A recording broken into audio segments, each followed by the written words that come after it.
Coba deh, pernah kepikiran nggak gimana sih ujung paku yang kecil banget bisa nembus kayu yang keras? Atau gimana caranya kapal baja yang beratnya ribuan ton bisa santai aja ngapung di laut? Nah, kunci dari semua itu ternyata cuma satu konsep fisika yang luar biasa, tekanan. Dan dalam beberapa menit ke depan, kita akan bedah bareng-bareng konsep ini. Oke, jadi perjalanan kita hari ini bakal dimulai dari definisinya dulu, terus kita lihat gimana tekanan bekerja di benda padat, cair, sampai gas. Nah, setelah itu, kita akan bongkar gimana manusia bisa manfaatin kekuatan ini sebelum kita tutup dengan kesimpulan. Yuk, kita mulai. Jadi, apa sih sebenarnya kekuatan tersembunyi yang kita sebut tekanan ini? Coba kita mulai dari dapur ya. Pasti pernah ngalamin kan? Pisau yang tajam itu enak banget buat motong tomat, mulus. Tapi begitu pisaunya tumpul, yang ada tomatnya malah hancur. Kenapa bisa gitu ya? Nah, jawabannya adalah tekanan. Gampangnya gini, tekanan itu bukan cuma soal seberapa kuat kita nekan, tapi seberapa fokus tekanan itu. Rumusnya seperti yang kita lihat, P sama dengan F dibagi A. Artinya, tekanan itu hasil dari gaya yang kita kasih dibagi sama luas area tempat gaya itu bekerja. Jadi, semakin kecil areanya, tekanannya bakal makin besar. Dan satuan-satuan ini ngebantu kita buat paham.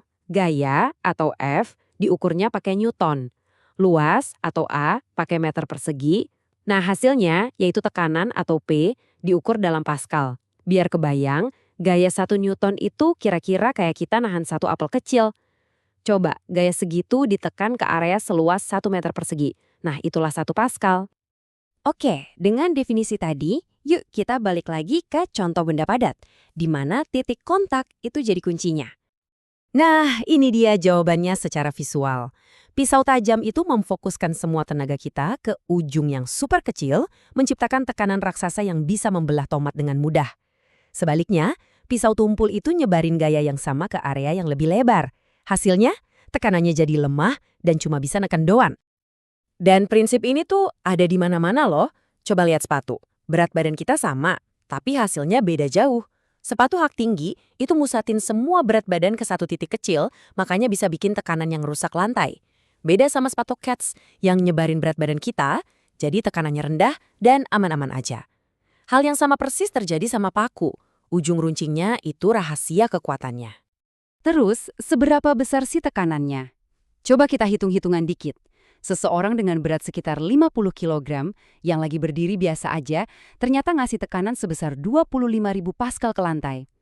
Ini bukti nyata, cuma dari berat badan kita aja udah bisa hasilin tekanan yang luar biasa. Oke, tadi kan benda padat, yang penting itu titik kontaknya.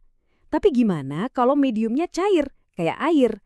Nah, ternyata cairan itu juga punya berat loh. Dan beratnya itu yang bikin tekanan sendiri. Aturannya simpel banget. Makin dalam kita nyelam, makin gede tekanannya. Kenapa? Ya logis saja karena makin banyak air di atas kepala kita yang neken ke bawah. Masuk akal kan? Buktinya ada di sekitar kita loh. Coba deh perhatiin bendungan. Dasarnya itu selalu dibangun jauh lebih tebal. Kenapa? Ya buat nahan tekanan air yang super besar di bagian bawah. Kita bahkan bisa coba sendiri pakai botol air biasa. Bolongin atas sama bawahnya, terus lihat deh pancaran air mana yang lebih kuat. Udah pasti yang bawah. Para fisikawan ngerangkum ini semua dalam rumus P sama dengan rho GH. Tenang-tenang, ini gampang kok. H itu kedalaman, seperti yang kita duga.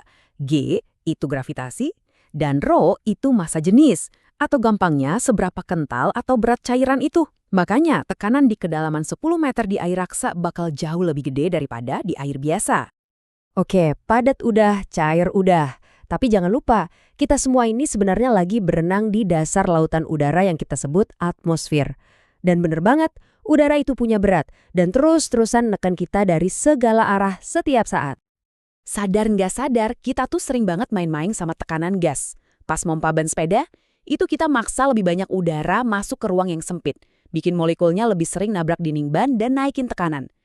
Kaleng semprotan, itu pakai gas bertekanan tinggi buat nyemprotin isinya keluar. Dan di pesawat, kita harus bikin tekanan buatan biar paru-paru kita tetap bisa kerja normal di ketinggian. Jadi, kita udah tahu cara kerja tekanan di benda padat, cair, sama gas. Sekarang, bagian paling serunya, gimana para insinyur ngehack hukum fisika ini buat bikin teknologi yang keren banget. Kuncinya ada di hukum Pascal. Gampangnya gini, Kalau kita neken cairan di wadah tertutup, tekanannya itu bakal nyebar ke segala arah, sama rata, nggak berkurang sedikit pun. Dan ini rahasia buat melipat gandakan kekuatan. Di mana kita bisa lihat keajaiban ini? Dongkrak hidrolik contohnya. Tenaga kecil di satu sisi, bisa ngangkat mobil di sisi lain. Prinsip yang persis sama juga kerja tiap kali kita injek rem mobil. Sentuhan ringan kaki kita diubah jadi kekuatan raksasa buat ngentiin mobil yang beratnya bertonton.